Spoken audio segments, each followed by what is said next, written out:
City vision ప్రేక్షకులకు నమస్కారం. సృష్టికర్త బ్రహ్మదేవుడికి ఆలయాలే లేవెందుకు? త్రిమూర్తుల్లోకెల్లా చిన్నవాడైన బ్రహ్మ ఎప్పుడూ వృద్ధుడుగానే ఉంటాడెందుకు అని దేవతల గురించి, ఆలయాల గురించి అనుకునే సమయంలో సందేహం వస్తూ ఉంటుంది. పద్మపురాణం ప్రకారం వజ్రనాభ అనే రాక్షసుడు ప్రజల్ని హింసించడం చూసి తట్టుకోలేక వెంటనే తన చేతిలోనే తామర పువ్వునే ఆయుధంగా విసిరి ఆ రాక్షస రాజుని సంహరించడట సృష్టికర్త బ్రహ్మ. ఆ సందర్భంగా పువ్వు నుంచి రేకులు 3 చోట్ల రాలి 3 సరస్సులు ఏర్పడ్డాయట. వాటినే జ్యేష్ఠ పుష్కర్, మధ్య పుష్కర్, కనిష్ట పుష్కర్ అని పిలుస్తున్నారు. పైగా బ్రహ్మ భూమి మీదకు వచ్చి తన చేతి నుండి అంటే కరం నుంచి పుష్పం రాలిపడ్డ ప్రదేశం కాబట్టి ఆ ప్రాంతానికి పుష్కర్ అని పేరు పెట్టాడట. ఆ తరువాత లోక కళ్యాణం కోసం అక్కడే యజ్ఞం చేయాలని సంకల్పించాడట. ఎలాంటి ఆటంకాలు లేకుండా యజ్ఞం ప్రశాంతంగా నిర్వహించేందుకు రాక్షసులు దాడి చేయకుండా సరస్సుకు దక్షిణాన రత్నగిరి, ఉత్తరాన నీలగిరి, పశ్చిమాన సంచూర, తూర్పున సూర్యగిరి అనే కొండల్ని సృష్టించి దేవతలందరినీ ఆహ్వానించాడు. సుముహూర్తం ఆసన్నమైంది. పిలిచిన వారందరూ విచ్చేశారు. సావిత్రీదేవి అంటే ఈమెనే సరస్వతి అని పిలుస్తారు. తీసుకురమ్మని కుమారుడైన నారదుడిని పంపిస్తాడు బ్రహ్మ. నారదుడు వెళ్ళేసరికి ఆమె రావడానికి సిద్ధంగానే ఉంది. కానీ కలహభోజనుడు ఊరికే ఉంటాడా? నువ్వు ఒక్కదానివే అప్పుడే వచ్చి ఏం చేస్తావు? నీ స్నేహితులతో కలిసి రమ్మని సలహా ఇస్తాడు. దాంతో తన సహచరులైన లక్ష్మి, పార్వతులతో కలిసి వద్దామని ఆగిపోతుంది సావిత్రి. యజ్ఞవాటిక దగ్గర సుముహూర్తం మించిపోతుంది. సావిత్రిదేవి జాడ లేదు. దేవతలు, ఋషులు అంతా సిద్ధంగా ఉన్నారు.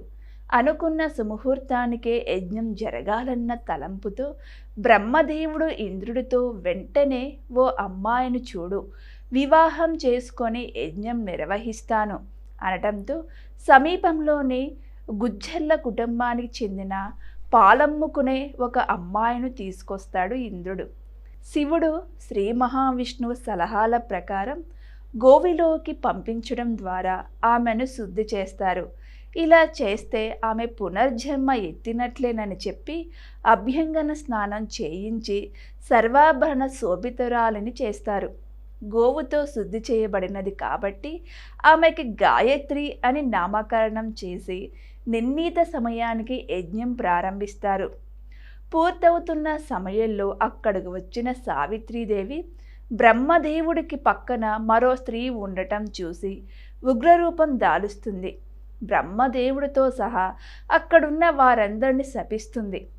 భర్తని వృద్ధుడై పొమ్మని, ఆయనకు ఒక్క పుష్కర్లో తప్ప మరెక్కడ ఆలయాలు ఉండవని శపిస్తుంది.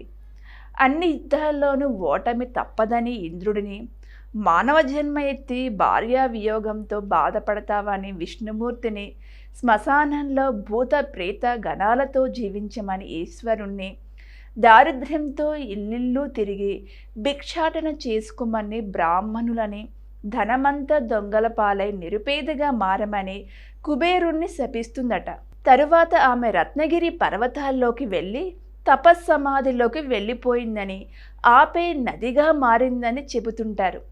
దీన్ని సూచిస్తూ రత్నగిరి కొండ మీద సావిత్రీమాత ఆలయంతో పాటు ఓ చిన్న నీటి ప్రవాహం కూడా ఉంది. దీన్ని సావిత్రి నది అని పిలుస్తారు స్థానికులు. ఈమెను పూజించిన స్త్రీకు నిత్య సుమంగళి వరాన్ని ప్రసాదిస్తున్న నమ్మకంతో పుష్కరుణ్ణి సందర్శించిన భక్తులంతా ఆమె ఆలయాన్ని కూడా తప్పక దర్శిస్తారు. సావిత్రిదేవి వెళ్ళిన తరువాత బ్రాహ్మణులకు యజ్ఞం పూర్తి చేయమని కోరతాడు బ్రహ్మదేవుడు. అందుకు వారంతా తమకు శాప విముక్తి చేయమని, ఆ తరువాతే యజ్ఞక్రతువు చేస్తామని అంటారట.